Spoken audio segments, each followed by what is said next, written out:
गूळ आता छान त्या काकडीमध्ये एकजीव झालाय. हो. आता काय पुढे? आता आपण रवा भाजून घेऊया तुपामध्ये. किती लागणार तूप? पूर्ण रवा थोडा भाजून घेऊया.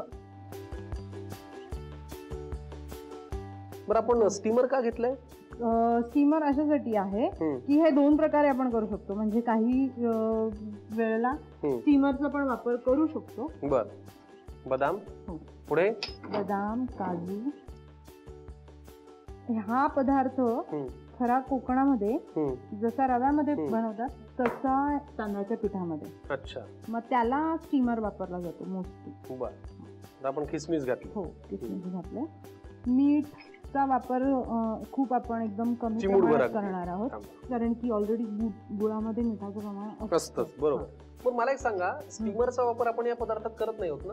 आता तरी नाही करणार आहोत. ह्या तिघांचं मिश्रण म्हणजे रवा, गुळ आणि काकडी आणि दूध आणि ही हळदीची पानं याला सगळ्यांना सजवून मग स्टीमर मध्ये सोडून मग आपण शेवटी मिक्स करायचं. भाजून घेतलंय ते आणि वाफवून घेतलंय. तुम्हाला हव्या त्या पद्धतीने करा. आपण आता जरा पुढची कृती करू.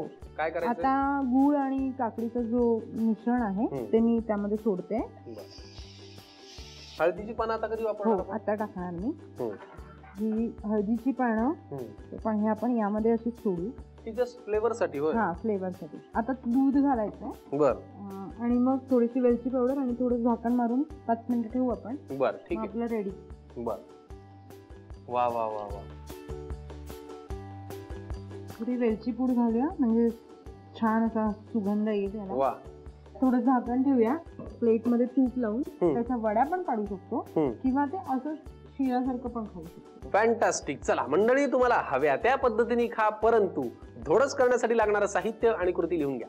धोडस करण्यासाठी लागणारे साहित्य: किसलेली काकडी, हळदीची पानं, दूध, गूळ, तूप, रवा, बदाम आणि काजूचे काप, वेलची पावडर, किसमिस आणि मीठ. कृती: एका भांड्यामध्ये गूळ घेऊन त्यामध्ये किसलेली काकडी घालून त्याचं घट्टसर मिश्रण तयार करून घ्यावं. एका फ्राईंग पॅन मध्ये तूप गरम करून त्यामध्ये रवा भाजून घ्यावा. भाजलेल्या रव्यामध्ये बदाम, काजू, किसमिस, मीठ, गूळ आणि काकडीचं घट्टसर मिश्रण आणि हळदीची पानं घालून सर्व एकत्र करून घ्यावं.